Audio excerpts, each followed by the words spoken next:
Good morning and welcome to this side event on food loss and waste reduction for a better climate.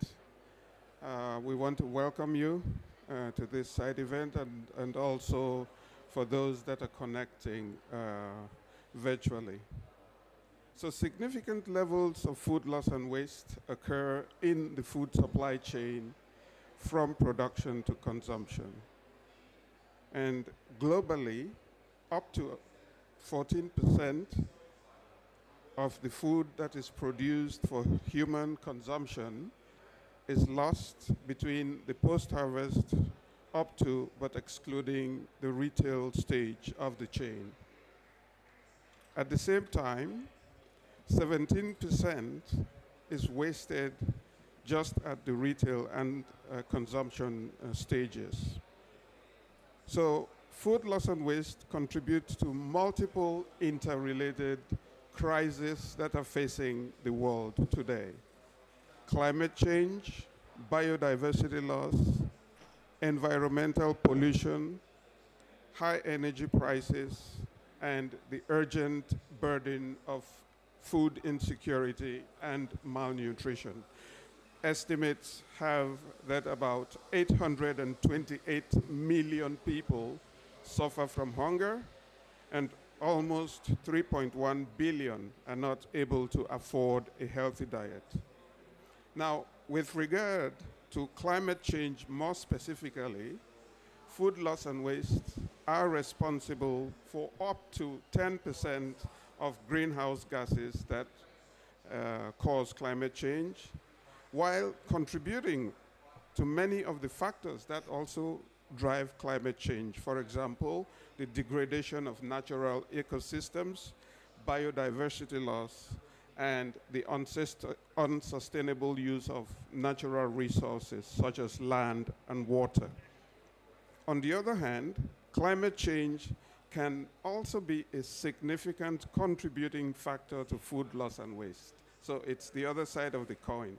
Food loss and waste drives climate change, but climate change can also contribute to food loss and waste. For example, by increasing the incidence of pests and diseases in the post-harvest chain. And food loss and waste reduction activities and value addition, processing, and marketing are very good avenues for building resilience and adapting to climate change.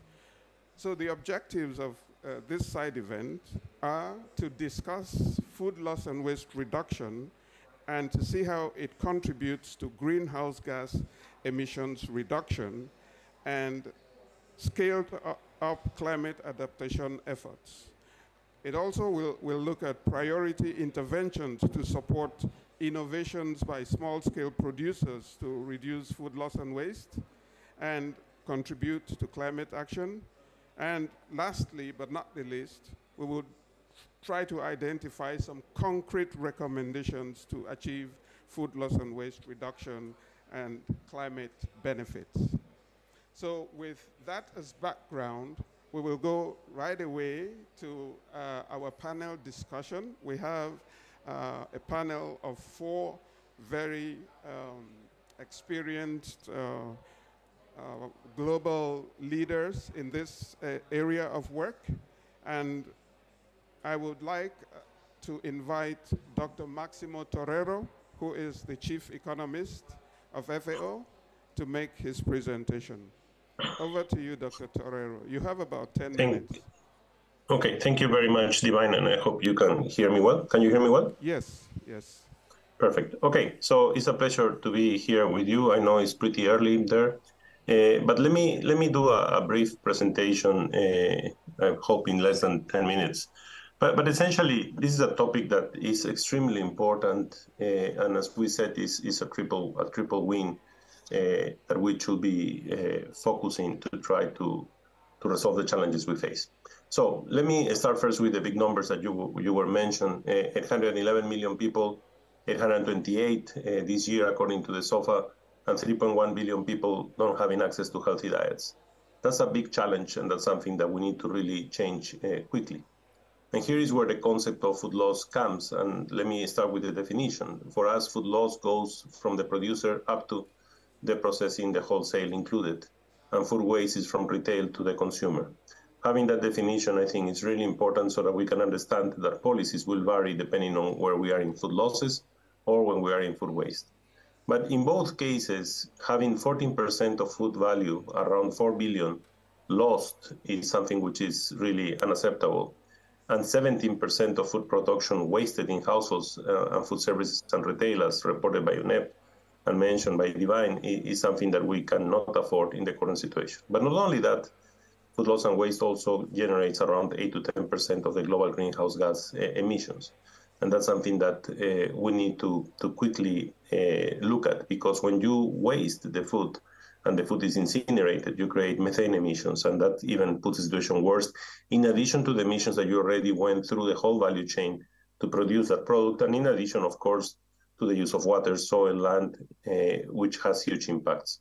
So clearly, food loss and waste increase emissions, and at the same time, as Divine properly said, it could be affected substantially, because one of the biggest impacts of extreme temperatures and extreme levels of water and climate variability is the evolution of pests and diseases that will affect the way pests and diseases will evolve, and that could, of course, increase food losses, especially. Now, things can change easily, and that's something that we need to explore, especially on waste. In some cases, it's just some regulatory changes that could make a significant impact. So there are things that we need to start looking at very carefully and trying to find solutions.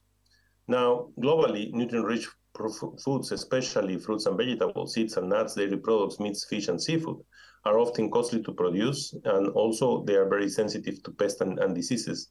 And these are the ones that are the mostly affected by food losses. If you look at the distribution of food losses in this graph, you will see that fruits and vegetables are one of the highest being impacted by food losses.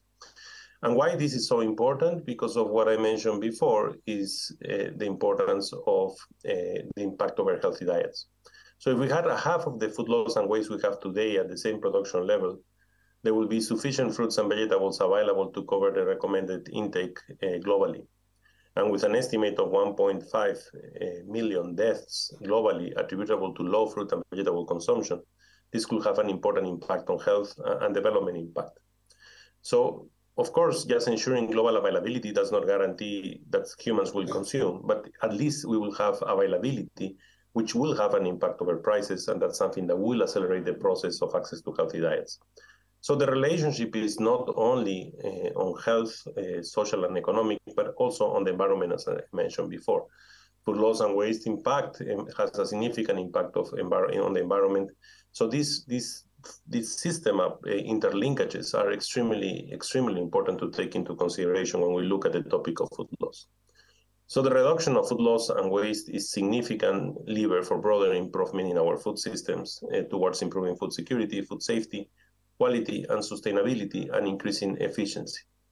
Now, we did a review of all the different interventions in this topic, and what we found is that reduction of food loss and waste is one of the few interventions where the impacts could be significant, because it will increase access to healthy diets, as I mentioned before. It will improve the efficient use of our natural resources, but it will also reduce impacts on the environment. And that's something that we need to find ways in which we can accelerate that process. And when we try to do this, we look, for example, by regions where the biggest impact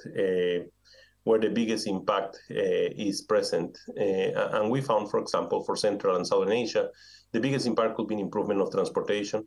In Eastern and Southern Asia, the biggest impact could be on storage facilities, on processing and packaging. And in Sub-Saharan Africa, it's more on the farm, on the side of the food losses, but also on the wholesale and retail. So there is significant impacts that we need to look at, and significant ways in which we can assure the success of what we're doing. Now, to come up with the understanding of what were the indirect impacts, we try to model this, because sometimes we do things without knowing exactly what are the interlinkages and what are the impacts of the interventions. So we try to see, okay, relative to other possible interventions that we know that will reduce hunger, will reduce undernourishment, or will improve access to healthy diets, where food loss and waste is located. And here you can see a simulation where we basically try to compare food loss and waste with other types of interventions. And what you can see here is essentially the location of food loss and waste relative to other interventions, like, for example, improving extension and intensive production, and a full package that combine all of them. Clearly, as you see, in terms of chronic undernourishment, there is a positive impact of food loss and waste. Of course, it's lower than the innovation package, which is very intensive, and therefore it will have consequences on the environment. And also, of course, on the two types of innovation packages. But clearly, there is a significant impact in terms of reduction of undernourishment. The same when we look at the case of access to healthy diets, there's an improvement. Of course, again, is lower than the innovation packages or simply subsidies or transfers, but it has a very positive impact. The interesting part is when we start looking at the trade-offs, because any package like the innovation packages will have, as you can see, significant trade-offs, the orange and the green bars. But in the case of the food loss, although they have a very positive result in terms of improvement of POU, of a chronic undernourishment, and improvement of access of healthy diets, the trade-offs are basically zero, which means that we are improving and have positive results of that reduction in undernourishment. So it has a significant impact with the minimum trade-offs that will give a significant return, and that's what we are looking for. So that's why we argue that food loss and waste reduction, and this is a 50% reduction of food loss and waste, will create a significant impact and will create this triple win relative to other interventions where there will be other trade-offs, and therefore we have to find ways to minimize those trade-offs, which could be very costly. So it's a simple way of moving fast and trying to reduce. And also, if we look at the cost in the last purple bar relative to the innovation packages, the cost of food loss and waste reduction is significantly lower than the other types of interventions, despite there is no negative trade-offs and despite they have a positive return in terms of POU and the nourishment and in terms of access to healthy diets. So with this context, it's very important to put efforts and for governments to start putting efforts in trying to reduce food loss and waste. And for that, FAO has done significant impacts in trying to work on this. And the three areas that we are working, first is on information and knowledge sharing on access to information so that we have a baseline of the measurement. Second, we are working on interventions that are cost effective. And third, we're working on this analysis of the trade-offs so that we can understand the impacts over climate, over environment, and over natural resources. To be able to explain that easier, we have developed a game, and the game is called Change the Future, Change the Game, which basically is trying to analyze in a global model what will be the impacts of your interventions and the consequences of your actions in the reduction of food loss and waste. Now, in this context, it's also very important to see what we are trying to work together with our partners and where are we with our partners.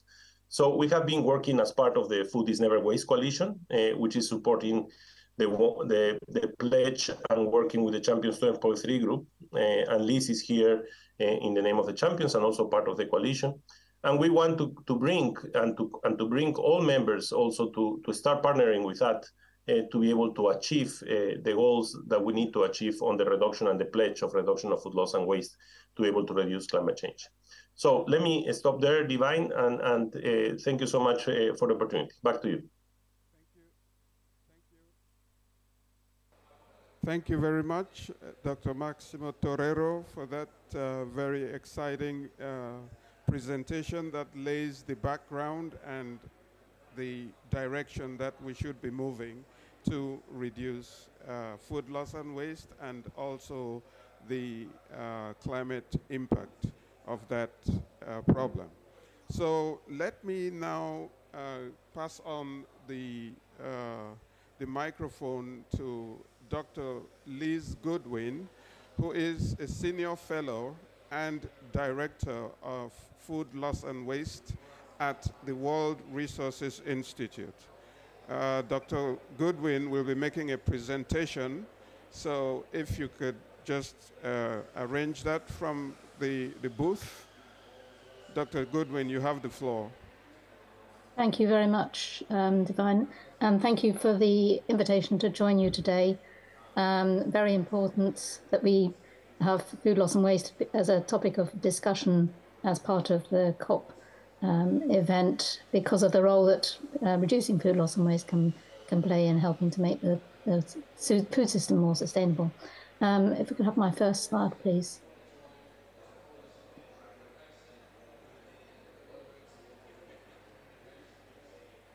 Okay, I think did you share your screen? Can you? You need to make the presentation for her. She has, yeah. There we go. So there'll be a little bit of repetition with what Maximo and Divine have already said. I think it's worthwhile thinking about the context that we're living in. I mean, there is increasing evidence of climate change. The floods that have gone on, the massive heat waves in certain parts of the world, increasing storms and increasing significant weather events. So there is increasing evidence of climate change, and we really have limited time in which to try to tackle that issue. We've still got the ongoing effects of COVID-19, disruption to supply chains. And then we have the Russian invasion of Ukraine, which has caused massive disruption in the food system. And so, as I say, this is all resulting in changing weather patterns, energy price rises, food price rises, and shortages in many places, fertilizer spikes in prices, and overall shocks and disruption to the food system. So the timing of trying to have this conversation and to do something to address the problems is really significant. My next slide, please. And as you've already heard from both Maximo and Divine, we lose around 14% of everything that's produced from farm and in the supply chain, and then we waste around 17% from retail, hospitality, and significantly our own households. It costs nearly $1 trillion in total every year. It represents 8 to 10% of greenhouse gas emissions, and it means we're wasting a quarter of all the water used in agriculture. And I think we're also wasting the land mass the size of China. So, there are some really big gains to be had from tackling this, and really interesting to see Maximo's slides of the balance and the trade-offs, because I hadn't seen that slide before. That really tells a story on its own. My next slide, please. And of course, as Maximo also said, we've got huge amounts of malnourished population and people who can't afford a healthy diet. And I think every country in the world is seeing an increase in people who are now in food poverty because of increases in prices. My next slide, please. So Champions 12.3, which you've just heard mentioned, is a coalition of leaders around the world who are trying to reduce food loss and waste. And we're also part of the Food is Never Waste coalition. And coming out of the Food Systems Summit in 2020 was a strong endorsement of the overall approach around target, measure, act. So you set your target and that sets your ambition. If you measure something, you know where your problems are. And once you start understanding where your problems are in your supply chain, then you can take action and you can address the hotspots and really make a difference. And I think it happens all the way, it applies all the way across that supply chain, right through from production all the way through to consumption. And the approach does work and has been shown to work all across. It might be easy to understand how a manufacturer or a retailer can measure where their problems are, see where their losses are, and then they can take action and develop plans to improve. But it does apply all the way back to farm level. And I just wanted to talk a little bit about some of those initiatives that demonstrate that actually having that really clear, simple approach of just doing some measurement, understanding where the problems are, allows you to identify how you can take action and see some benefits as a result. So my next slide, please. So OLAM, who's part of the Champions 12.3 group, have been doing some work in a number of different countries, but one of them is in Nigeria, looking at rice crops, and they've been working with Wageningen University. And they engaged farmers growing rice in Nigeria to look at the amounts of losses happening during harvesting and then the subsequent processing before it goes off to the supply chain. And they wanted to understand where were the big losses happening and what might be some potential solutions to addressing those issues. Was it, was it equipment? Was it training? Was it lack of awareness? And was there something that could be tangibly done to help reduce losses at that farm level? And if you look at the next slide, please. And what they found was quite shocking, really, that the losses was an average of around 35% across 3 regions in Nigeria. And I know the slide is quite tricky to see, but the brown bit at the bottom is the winnowing stage, then the grey bit above is threshing, and then heaping, and then harvesting at the top. So they could identify which bits of the overall process was causing the biggest losses. But that figure of 35% was quite an eye-opener that much loss was happening. And they then made some really simple changes by buying some new equipment, some threshing equipment. They actually managed to reduce the losses by 14%, and as an average. And so that was going to make a big difference, and it's quite a small investment. And I think that just shows, it's an example of how once you understand where a problem is, you can actually make a fairly small investment and a change to improve the situation. And Olam is now going to roll that out globally, but certainly across Nigeria and then hopefully globally. I'm not saying it's an easy solution, because actually what I think it then shows some of the other things that need to be in place to make this a sustainable solution, because it's all very well going and buying a bit of threshing kit. You've then got to make sure that people know how to use it, how to maintain it, and you have the infrastructure to repair it when it goes wrong. So it's about building a system that will allow that improvement to last and to be durable. And Champions 4.3 is keen to see a way of trying to scale this. So, this is an isolated example. So can we find a way of scaling that? And one of the things we're now trying to do is can we find 10 organizations like Olam and encourage them to engage 20,000 of each of their farmers. So Olam's agreed that they're going to try and engage 20,000 farmers to work with them to reduce losses. And if we get 10 organizations like Olam doing that, you've engaged 200,000 farmers, and then we start to see an improvement at scale. And also, if you're doing it at that sort of scale, you start to see that infrastructure being put in place to make it more sustainable. So that's just an example of what we're trying to do to actually bring some of these really good examples to life. So, you get something small that works at a small scale, but then you find a way of scaling it. And I think that's behind what we need to see in this coalition, because the coalition brings together, a wide range of member states, all with different issues. But there'll be some common themes that we can pick on, where we get small groups of countries who've got similar problems and similar issues they want to tackle, and we find solutions that we can actually use to scale. So we're still quite early days in the coalition, in the Food is Never Waste coalition, but hopefully we'll be able to take things forward. So that was all I wanted to say. Thank you. Thank you very much, Dr. Liz Goodwin.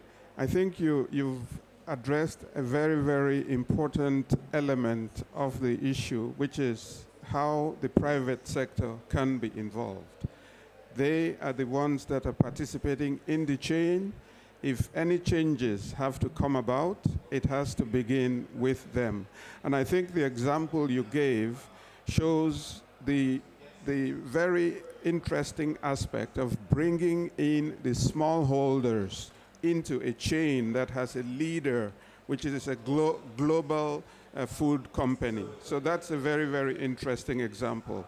Now, let's kick it a notch and then hear from the public sector side.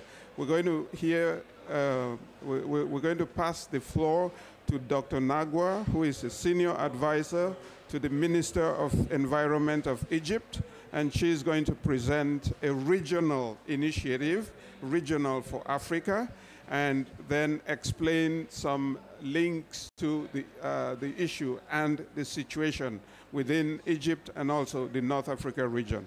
Over to you, Dr. Nagwa. Thank you so much for having me in this very important session. And I think I had an introduction which already been said by the previous waste and food loss, because so many people are confused about the definition and how we can prevent food from being lost to be a waste. Because once the food become a waste, we have bigger issues. The issues are not economical only, but it impacts our environment hugely, because it will become going in open burning or open dumping, or it's not going to be used anymore. We are looking actually to, I would like to look at it from the 5 R's point of view. So refuse first, in order to, after that, to look at the 3 R's, because we need to look at the, if I look at it, I'm about 50 by 2050. And 50 by 2050 talks about, it's a global waste initiative. And it looks at, it's from Africa toward the global impact. And it looks actually mainly at reducing and recycling 50% of the waste in Africa by 2050.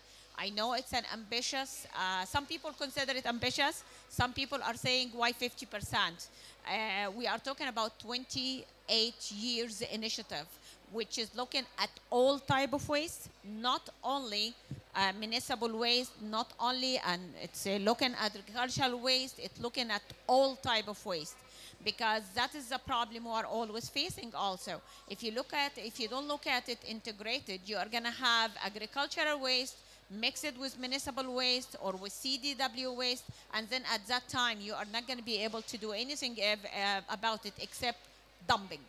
So we need to have a global action indeed to ensure food across for all levels, especially in the context of resources and in the maximization from production to final consumption, to limit unnecessary food loss and economic value.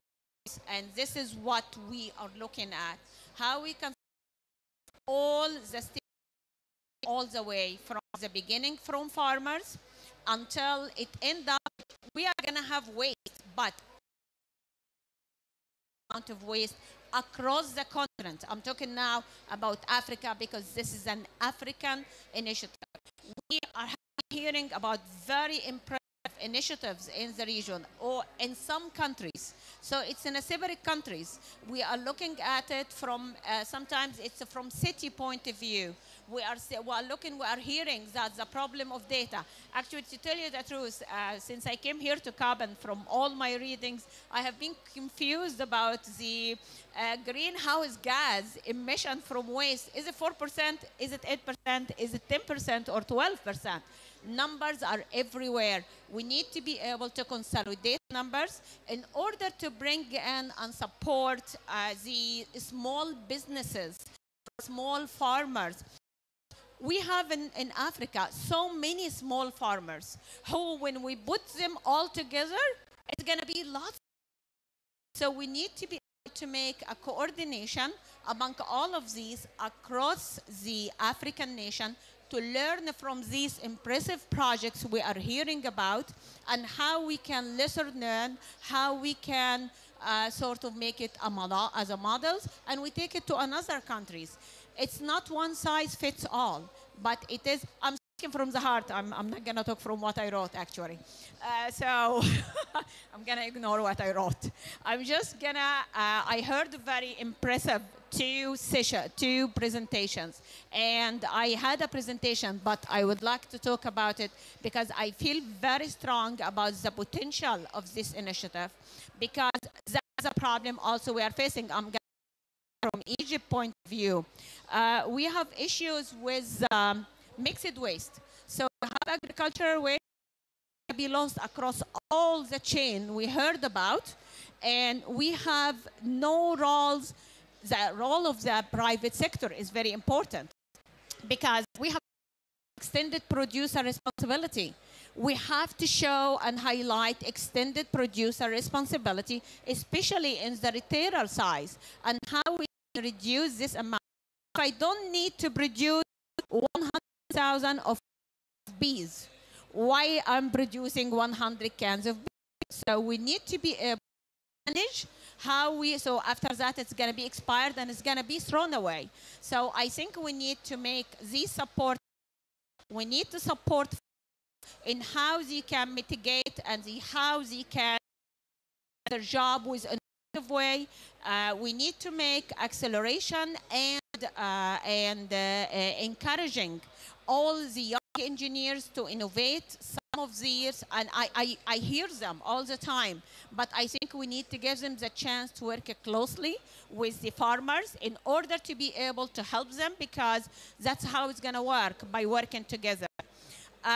I will just say why 50 by 2050, which is 50% of recycling of waste and in Africa by 2050.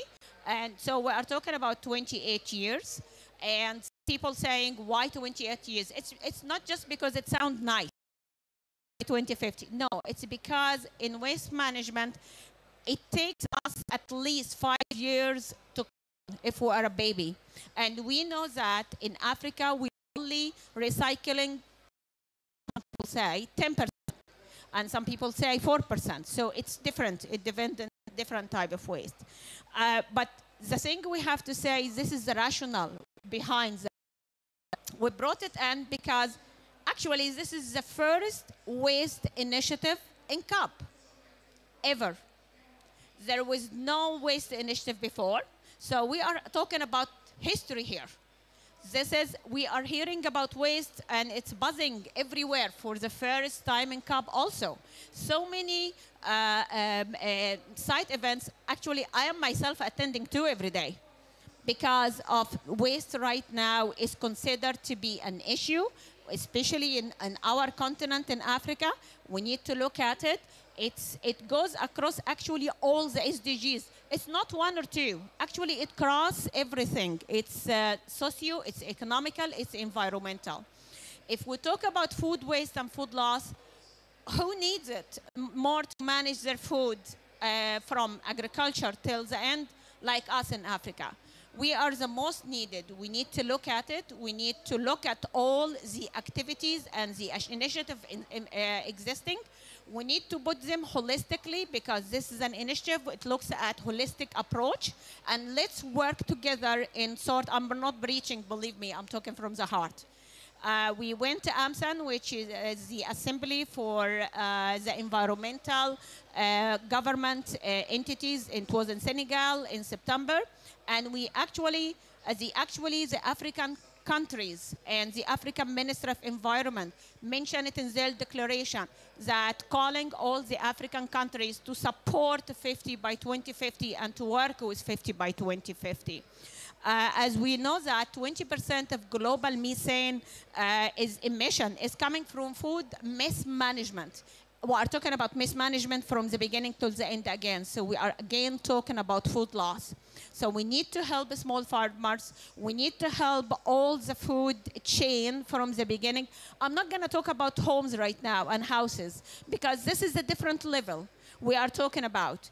But let's talk about what we can do now. Let's put together the right data in order for us to be able to have the private sector supporting us in doing this. Let's overcome the amount of organic waste which is produced a lot. Let's reduce it. And please support us in coming in the launching of the initiative on the 17th of November. And we have two in the green zone, 2 sessions in the 14th and the 16th. So please join the initiative. And thank you so much for having me and talking too much. Thank you. Thank you very much, Dr. Nagua. And I think you spoke from the heart. Now, we want this to be very interactive. And I was just wondering whether any member of the floor has anything to share from their country or any initiative. Unfortunately, those that are connected remotely cannot pose questions, but here you have the possibility of posing any question or making any comment you have. So just raise your hand if that is the case, and we can give you the floor. Okay. Please just introduce yourself and then just say, you have 2 minutes. Okay. Hopefully I don't take 2 minutes. Thanks for your talk. I'm Debbie Aller. I'm from the United States, working at Cornell University. I'm a soil scientist by training, but very interested in the food waste side of the agricultural sector in particular, but circular economy in general. My question is around, obviously, countries across Africa, their ability to reduce food waste is going to by regions, by countries. Within the 50 by 2050 initiative, kind of how you guys are envisioning it being parsed out by countries or by regions.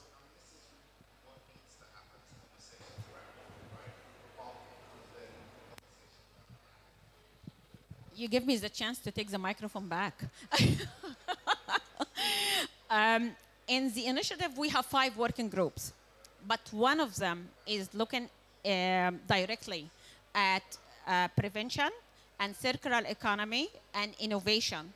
And in the heart of it is going to be food waste and food loss. So we are looking at it because, as we have seen, there are so many projects, but in different countries. And it's focused in different countries. So our aim is to look at what, and we have been looking at all what's existing and what's happening. Of course, I would like to say FAO is one of the first entities to register with 50 by 2050. And we have to look at all these projects and then see archetype, and that's what we're doing. That's what we are going to be showing in the 14th, actually. We're making archetype for per country, regional, sub-regional, and continent as a whole, in order to get these analysis from the existing data. But our aim is to identify the data gaps and to see where the country of on need for all these activities to be targeted. So we have been working on this for only 8 months, but I think we'll be able to show in the 14 lots of these activities. So please join us in the 14th, and you will see the archetype and the analysis. Thank you. Thank you, Debbie, for that question, and Dr. Nagua for that explanation. Now we've heard a little bit about Africa, and we're going to cross the Atlantic into the Caribbean. And the Caribbean region, the Caribbean islands, and all small island developing states, the SEEDs, so-called, are under a lot of pressure. You must have seen on TV because of climate change. Climate change poses huge problems for this region of the world, and definitely the food loss and waste dimension can actually help the populations in these to adapt to climate change. So we're going to hear from Dr. Brewster, who works for the Ministry of Environment of Barbados. Dr. Brewster, you have the floor, and you have about 10 minutes, please. Okay, thank you very much. Just so that everyone can understand where we're coming from as a small island, as Divine has rightfully pointed out, change for us is real. We're not only facing the cataclysmic effects of hurricanes and storm surge and potential sea level rise within the Caribbean, which is different to the South Pacific, where it's actually occurring, as well as in the Indian Ocean. But we have a situation where we're now suffering from things like drought, water shortages, because for the most part, we use a lot of our own groundwater supply for agricultural irrigation and for domestic consumption. So therefore, when we're going through, as we have been for the last 3.5 years, a long drought with very little rainfall, we have a situation where the agricultural sector is dynamically impacted. What the FAO was able to do for us recently was to look at how we can look at the loss and waste management issues within a fishery sector, where as an artisanal fishery, a small coastal fishery, we try to make the most of our best we can. What was found in that study was that despite the fact that fish were being effectively caught and put on ice and brought to shore, there was a lot of loss in terms of aspects of the fish, as well as within the fish processing companies in terms of what to be done. One of the waste products that was coming out of it was we looked at whether or not the actual waste material could be used in silage production, which was new to us and therefore very informative. We realized that if you were to focus on things like silage, you could then convert the waste into a byproduct that could be used in animal feed effectively, as well as also use it as a primary fertilizer for some lands that are nutrient poor.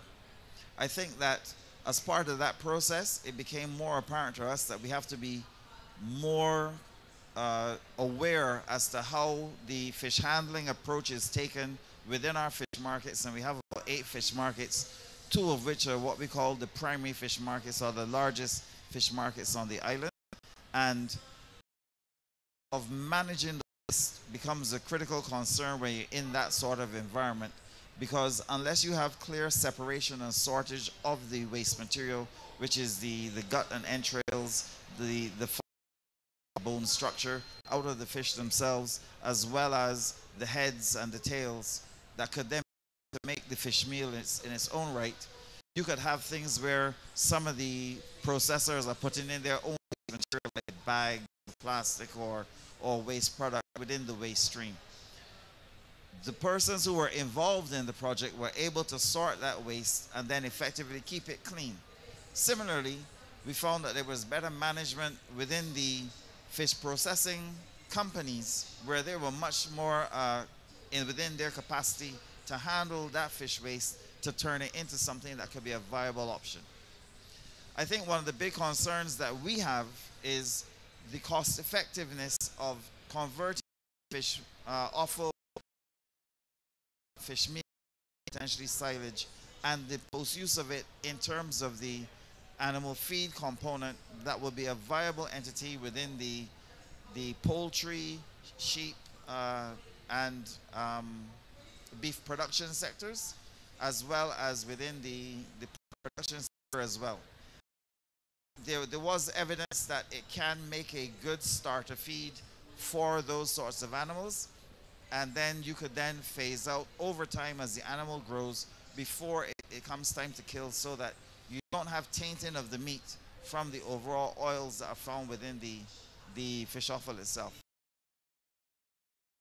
And what we are looking to do now is see how this pilot project is something that can be more applied in a real test case scenario, where you can have a lot more concentrated effort across 2 or 3 fish processing companies rather than just the one, to see how it can be done and how to industrialize into a more commercial approach for that level of production, as well as providing it within such foods as dog food and local cat food, to help bring down the importation costs of domestic food feed product requirements.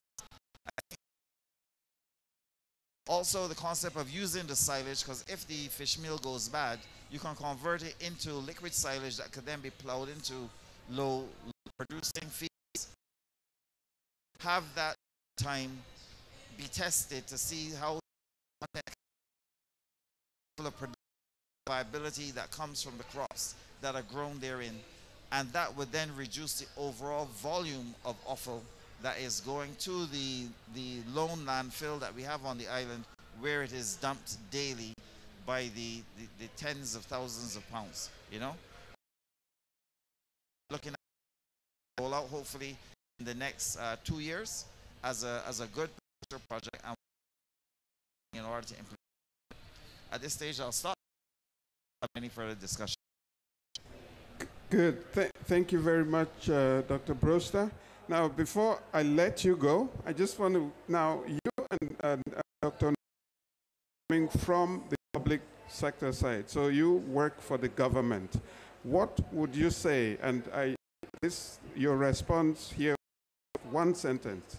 If you had a magic wand, what would you with that one? What is the one thing that you would like to change from the public side in order to make a dent on food loss reduction and climate action?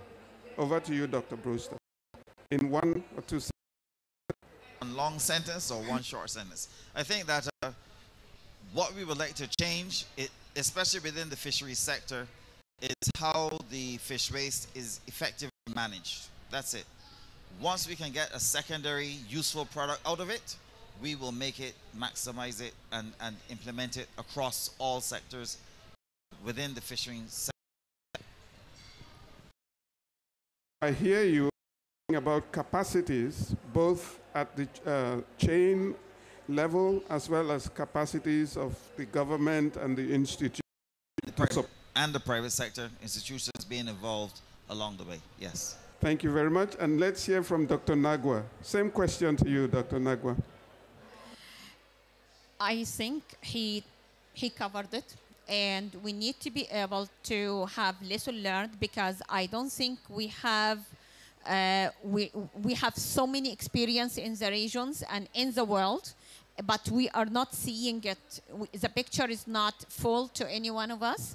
So let's look at the full pictures. Let's learn. The African can learn from what happening with Barbados, for example, and let's exchange this information. I think knowledge sharing and clear data and updated data to work with all the stakeholders, I think this could be magic if we are going to be able to do that. Thank you.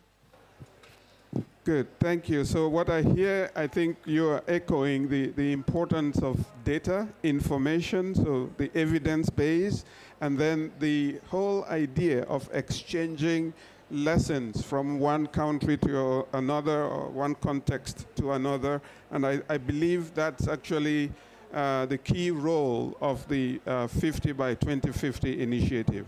Thank you very much.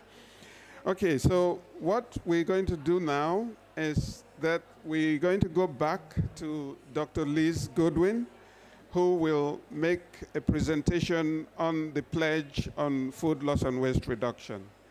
Dr. Goodwin, you have the floor back again. Thank you very much. If I could have the other slides, please. So, I mean, there have been some great examples of the issues and discussion about some of the potential ways forward and the things that we need to put in place. Coming out of the coalition, we want to try to get an increased focus on the fact we're only 8 years away from 2030, and we need to see an injection of momentum. So we're trying to get together more than 123 entities, organizations, governments, individuals, other groupings, to make a pledge. And this is not just a pledge that something's important, that food loss and waste is important. It's a pledge about action, a pledge of something that you or your organization is going to do to help to build that increased momentum that we need to see if we're going to get to 2030 and have a more sustainable food system. So my next slide, please. Next slide. Next slide.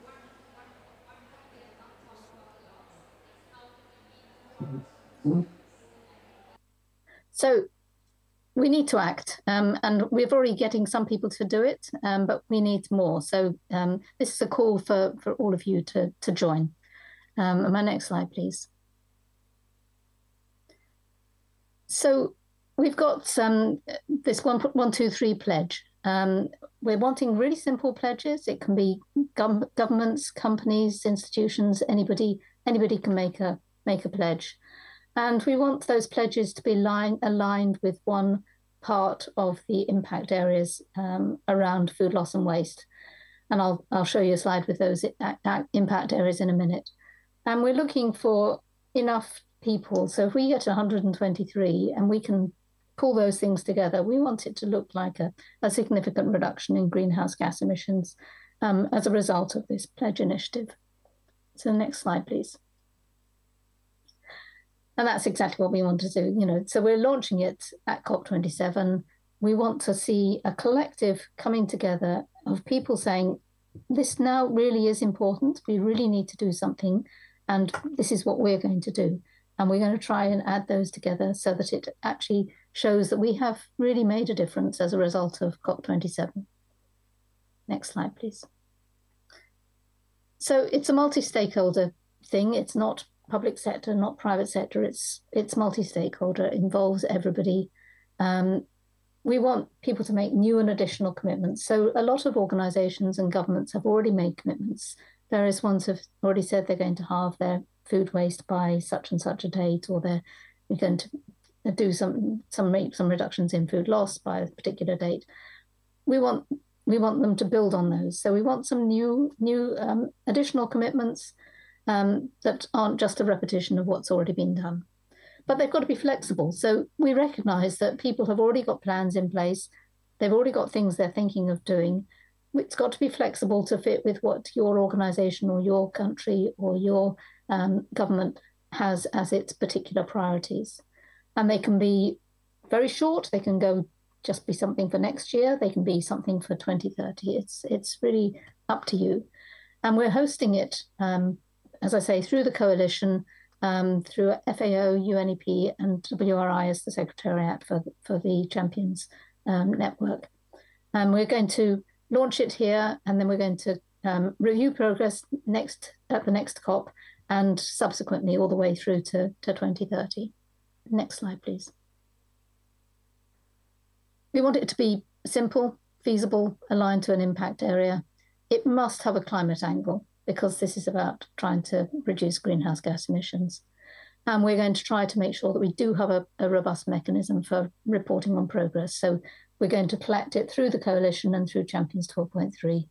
And we will include progress as part of the global stocktake, which will be involved in COP28. Next slide, please.